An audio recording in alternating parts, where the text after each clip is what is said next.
Hello everyone. आज के session में हम कुछ महत्वपूर्ण प्रश्नों को लेकर आए हैं जो परीक्षा की दृष्टि से बहुत ही महत्वपूर्ण होने वाले हैं। चलिए देखते हैं। क्वेश्चन है, योद्धा शिल्पकृति किस देश में बनाई गई। Very important question. योद्धा शिल्पकृति किस देश में बनाई गई, तो आंसर होगा चीन। किस देश में बनाई गई, चीन में। फिर देखते हैं, स्नाग बाटलस जिसको कहते हैं नस्बार शीशियाँ बनाने के लिए कौन सा देश विख्यात है। तो स्नाग बाटलस बनाने के लिए कौन सा देश विख्यात है, तो अगेन आंसर होगा चीन। ओके। फिर देखते हैं, प्रसिद्ध टेराकोटा मंदिर कहाँ है। विष्णुपुर, जो पश्चिम बंगाल में पड़ता है। फिर देखते हैं, एरेना किससे संबंधित है, तो ये एनिमेशन से संबंधित है। फिर नेक्स्ट क्वेश्चन है, सुमिए क्या है, तो ये जापानी स्याही चित्रण है। सुमिए किसको कहते हैं, तो सुमिए एक जापानी स्याही चित्रण होता है। फिर है, हनीवा टेराकोटा किस देश से संबंधित है, तो हनीवा टेराकोटा ये जापान से संबंधित है। क्वेश्चन, तनखा कुंडलित चित्र किस राज्य में पाए जाते हैं। वेरी इंपॉर्टेंट क्वेश्चन है। तनखा कुंडलित चित्र किस राज्य में पाए जाते हैं, तो इसका आंसर है हिमाचल प्रदेश में। फिर है, गुदना कला की प्रथा को किस नाम से जाना जाता है, तो अंग लेखन। ये जो कला है छत्तीसगढ़ मध्य प्रदेश की तरफ ज़्यादा प्रचलित है और ये क्या है, ये अंग आलेखन है। ओके। फिर है, खेरादी सुथार जाति के लोग किस लोक कला परंपरा से संबंध हैं। खेरादी सुथार जाति, तो ये कावड़ से संबंधित है। किससे संबंधित है, कावड़। फिर है, लोहड़ी किस महीने में मनाया जाता है, तो ये जनवरी में। लोहड़ी जनवरी में मनाया जाता है। फिर है, विश्व कठपुतली दिवस प्रत्येक वर्ष 21 मार्च को मनाया जाता है। इसमें याद रखेंगे, विश्व कठपुतली दिवस कब मनाया जाता है, तो 21 मार्च को। ओके। फिर नेक्स्ट क्वेश्चन देखते हैं, भारत के प्रधानमंत्री नरेंद्र मोदी 28 दिसंबर 2018 को किसके जीवन पर आधारित पुस्तक, कौन सी पुस्तक है, टाइमलेस लक्ष्मण का विमोचन किया था। तो किस पे आधारित है, तो आर.के. लक्ष्मण पर। किस पे, आर.के. लक्ष्मण पर। फिर अगला क्वेश्चन देखते हैं, world art day. Very important है। वर्ल्ड आर्ट डे कब मनाया जाता है, तो 15 अप्रैल को। ओके, याद रखेंगे। फिर next one, Indian Idol season 9 की विजेता कौन है, तो कौन है, एलवी रेवंत। ठीक है, सीजन 9 के विजेता एलवी रेवंत हैं। फिर है, भारत में पहला मैडम तुसाद संग्रहालय, यहाँ पे संग्रहालय होगा, मैडम तुसाद संग्रहालय कहाँ निर्मित हुआ है। भारत की बात है, तो भारत में पहले हुआ था Regal theatre Connaught, Regal theatre Connaught place नई दिल्ली में इसकी स्थापना पहले हुई। अब देखते हैं, रीगल थिएटर की स्थापना कनॉट प्लेस नई दिल्ली में कब हुई थी, तो 1932 में। ओके। फिर नेक्स्ट क्वेश्चन देखते हैं, वर्तमान में मैडम तुसाद संग्रहालयों की संख्या कितनी है, तो वर्तमान में 23 हैं। फिर नेक्स्ट क्वेश्चन है, लंदन में स्थित मैडम तुसाद संग्रहालय किस लिए प्रसिद्ध है। देखिए, सबसे पहले लंदन में मैडम तुसाद संग्रहालय सबसे पहले कहाँ हुआ था, तो लंदन में इसकी स्थापना हुई थी। उसके बाद कई जगहों पे हुई है, कई देशों में। तो यहाँ पे क्या होता है, मैडम तुसाद संग्रहालय में मोम के पुतले, ये किसके लिए प्रसिद्ध है, तो मोम के पुतले के लिए प्रसिद्ध है। विश्व का सबसे बड़ा फिल्म स्टूडियो कौन सा है, तो विश्व का सबसे बड़ा फिल्म स्टूडियो तेलंगाना के हैदराबाद में स्थित है। कौन सा, रामोजी फिल्म सिटी स्टूडियो।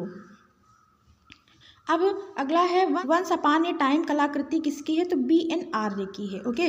और जय कृष्ण अग्रवाल की भी है। किसकी भी है, एक सेकंड, जय कृष्ण अग्रवाल की भी ये कृति है। ठीक है। फिर देखते हैं, अगला देखते हैं, भारत के प्रधानमंत्री BP सिंह ने चित्रकारी भी की थी। ठीक है, भारत के जो प्रधानमंत्री हैं BP सिंह, वो चित्रकार भी थे। फिर देखते हैं, भारत के प्रधानमंत्री जो थे BP सिंह, वो चित्रकार भी थे। ठीक है। और फिर देखते हैं, रुचिका आर्ट गैलरी, ये कहाँ है, तो ये गोवा में है। फिर आगे देखते हैं, द फ्लेड मोज़ैक भारतीय समकालीन चित्र जो 1997 पुस्तक के लेखक कौन है। ये जो पुस्तक है द फ्लेम्ड मोज़ैक, ये पुस्तक इसके लेखक कौन है, तो नेवेली तुली हैं। नेवेली तुली एक ऐसे नेता का नाम बताइए जिसने अपनी जीविका का प्रारंभ एक कार्टून चित्रकार के रूप में किया। तो कौन है वो? बाल ठाकरे। कौन है? बाल ठाकरे। ओके। भारत कला भवन के संस्थापक निर्देशक कौन है? तो भारत कला भवन की स्थापना कब होती है? तो 1920 ईस्वी में। और कहाँ पे है? तो वाराणसी में है ये। वाराणसी में है। ठीक है। तो इसकी स्थापना, ये इसके संस्थापक निर्देशक माने जाते हैं ईश्वर राय कृष्ण दास। ओके। फिर है नवतांत्रिक शैली चित्रण करने वाले कलाकार जे सुल्तान अली हैं। जो जे सुल्तान अली हैं वो नवतांत्रिक शैली में चित्रण करने वाले कलाकार हैं। फिर हबीब तनवीर, इंपॉर्टेंट है। हबीब तनवीर क्या है? तो ये नाटककार हैं। ओके। ये किस रूप में प्रसिद्ध हैं? तो नाटककार के रूप में प्रसिद्ध हैं। फिर है नृत्यांगना सुधा चंद्रन की फिल्म कौन सी है? तो नाचे म्यूरी। ये नाचे म्यूरी फिल्म किसकी है? तो नृत्यांगना सुधा चंद्रन की। ठीक है। फिर है मैन विद डॉग के मूर्तिकार हैं ध्रुवी मिस्त्री।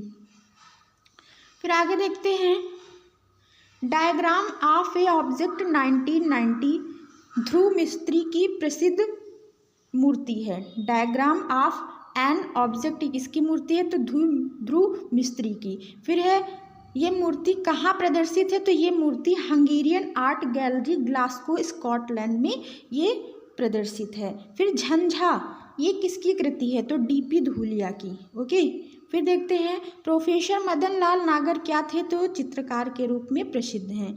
फिर है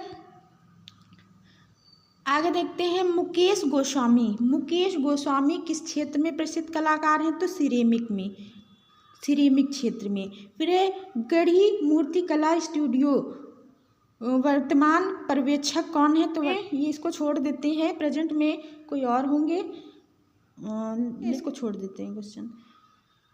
फिर देखते हैं राजन फुलेरी किस विधा के माहिर कलाकार हैं? तो प्रिंट मेकिंग। ओके। और राम कुमार मन्ना और इनू मन्ना की प्रसिद्धि किस रूप में है? तो ये टेराकोटा में है। ठीक है। टेराकोटा के प्रसिद्ध कलाकार हैं राम कुमार मन्ना और इनू मन्ना। फिर है पद्म श्री सुनील दास जो हैं, जो पद्म श्री से सम्मानित किए गए हैं, वो क्या हैं? एक अभिव्यंजनावादी चित्रकार हैं। ठीक है। फिर किस भारतीय कलाकार ने भारत की सबसे लंबी पेंटिंग निर्मित की जो 1850 फीट की है? तो किसने निर्मित की? बंगाल के परेश माइली ने। फिर 1948 ईस्वी के समर ओलंपिक में किस मूर्तिकार को उसके काम की प्रशंसा के लिए रजत पदक मिला? तो चिंतामणि कर। वो कौन है? चिंतामणि कर हैं। फिर आगे देखते हैं उस मूर्तिकार का नाम बताइए जिन्होंने बड़ौदा के महाराज सयाजी राव गायकवाड़ तृतीय ने बड़ौदा के लक्ष्मी विलास पैलेस के लिए कृतियां तैयार करने की कमान सौंपी। तो कौन है? फणींद्र नाथ बोस। ओके। फिर देखते हैं हरेंद्र नारायण दास जो हरेन दास के नाम से प्रसिद्ध हैं, भारत के उच्च सम्मानित कलाकार हैं, किस रूप में प्रसिद्ध हैं? तो ये प्रिंट मेकर हैं। फिर देखते हैं नेक्स्ट क्वेश्चन NID कहाँ है? तो ये अहमदाबाद गुजरात में। किस लिए ये प्रसिद्ध है? तो ये फैशन डिजाइनिंग के लिए। ठीक है। फिर है एशियाई कला अवधारणा की शुरुआत किसने की है? तो जापानी कलाकार कुकुजो ओकाकुरा। ठीक है। देखते हैं जापान आर्ट इंस्टीट्यूट के संस्थापक कौन है? तो कुकुजो ओकाकुरा। ठीक है। फिर है अगला देखते हैं जापानी कलाकार होकुसाई 1760 से 1849 ईस्वी में निपुण थे। जापानी कलाकार होकुसाई किस लिए निपुण थे? किस में प्रसिद्ध थे? तो वुडकट प्रिंट के लिए। फिर महात्मा गांधी कला वीथिका कहाँ है? तो महात्मा गांधी कला वीथिका इलाहाबाद में या प्रयागराज में है। फिर है विज्ञापन कैरेक्टर गट्टू का निर्माण R.K. लक्ष्मण ने किया था। ठीक है। R.K. लक्ष्मण ने किया। फिर है जल रंग उडकट बोट्स ऑन पद्म 1936 रमेंद्र नाथ चक्रवर्ती द्वारा बनाया गया। बोट्स ऑन पद्म 1936 ईस्वी में ये कृति किसके द्वारा बनाई गई? तो रमेंद्र नाथ चक्रवर्ती। ओके। भारत का पहला पतंग संग्रहालय कहाँ है? तो अहमदाबाद गुजरात में। इम्पॉर्टेंट है। फिर है अमेरिका के प्रथम राष्ट्रपति कौन थे? तो अमेरिका के प्रथम राष्ट्रपति जॉर्ज वाशिंगटन थे। फिर है भाभा परमाणु अनुसंधान कहाँ पे है? तो ये ट्राम्बे जिसको ये महाराष्ट्र में ये पड़ता है। ओके, फिर देखते हैं सुमित्रा नंदन पंत कवि थे, क्या थे, किस रूप में प्रसिद्ध थे? तो कवि के रूप में। फिर देखते हैं 65वें सर्वश्रेष्ठ फिल्म अवार्ड किस फिल्म को दिया गया? तो कौन सी फिल्म को दिया गया था 65वें सर्वश्रेष्ठ फिल्म अवार्ड? तो Asamiya film Village Rock Star को। असमिया फिल्म है जो विलेज रॉक स्टार नाम से है। तो आज हम लोग कुछ इम्पॉर्टेंट क्वेश्चन को देखें। अगर आपको वीडियो अच्छा लगा है तो लाइक कमेंट ज़रूर करिएगा और ज़्यादा से ज़्यादा अपने फ्रेंड में शेयर करिए। जिन लोगों ने अभी तक चैनल सब्सक्राइब नहीं किया है, चैनल को सब्सक्राइब कर लें। Thanks for watching. मिलते हैं नेक्स्ट वीडियो में। Bye bye.